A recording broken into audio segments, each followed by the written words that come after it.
ამ დროისთვის არსებული ვითარება მთავარი პროკურატურიდან თიკა ანდღულაძემ გაგაცნოთ. მსხვილ ინფრასტრუქტურულ ტენდერებში მუდმივად გამარჯვებული New Energy არჩევნებიდან 2 თვის შემდეგ კოტრდება. გაკოტრებულად ცნობის შესახებ თხოვნით კომპანიის დირექტორმა სასამართლოს უკვე მიმართა.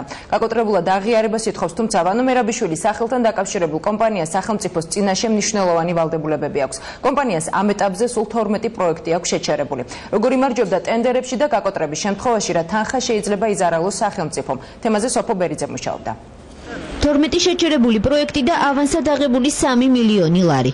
ეს კომპანია New Energy-ს სახელმწიფოს წინაშე არსებული ვალდებულებაა. კომპანიის საქმიანობა შეჩერებულია. საქმეს ინფრასტრუქტურის სამინისტროს მოთხოვნით ფინანსთა სამინისტროს საგამოძიებო სამსახური სწავლობს.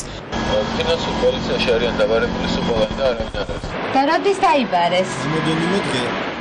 ვანო მერაბიშვილის სახელთან დაკავშირებული კომპანია არჩევნებიდან 2 თვის შემდეგ გაკოტრებულად ცნობას ითხოვს.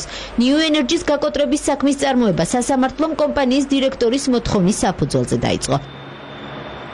რუსთავი თბილისის ავტობანი ერთ-ერთია იმ ტენდერებს შორის, რომელშიც კომპანია New Energy გაიმარჯვა. საქართველოს პრეზიდენტმა ამ გზის მშენებლობა დაახლოებით 4 თვის წინ გახსნა. მიუხედავად ამისა, გზის სამონაკვეთზე სამშენებლო სამუშაოები არ დაწყებულა.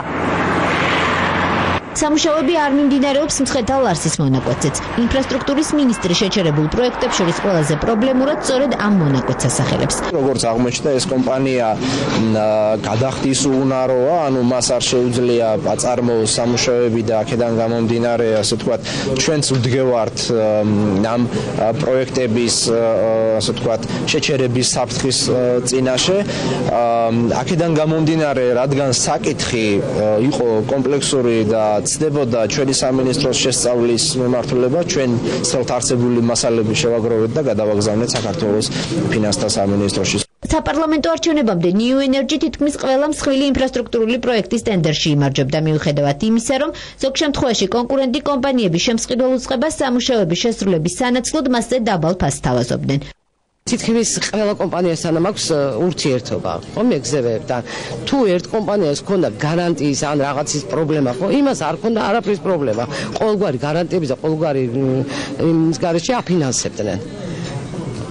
არასოდეს არ ქონია პრობლემა.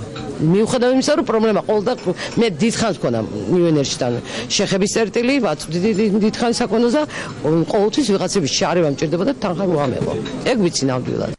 კომპანიის გაკოტრების შემთხვევაში რაოდენობის ზარალი შეიძლება ნახოს, სახელმწიფომ ამას ფინანსთა სამინისტროში ითვლიან.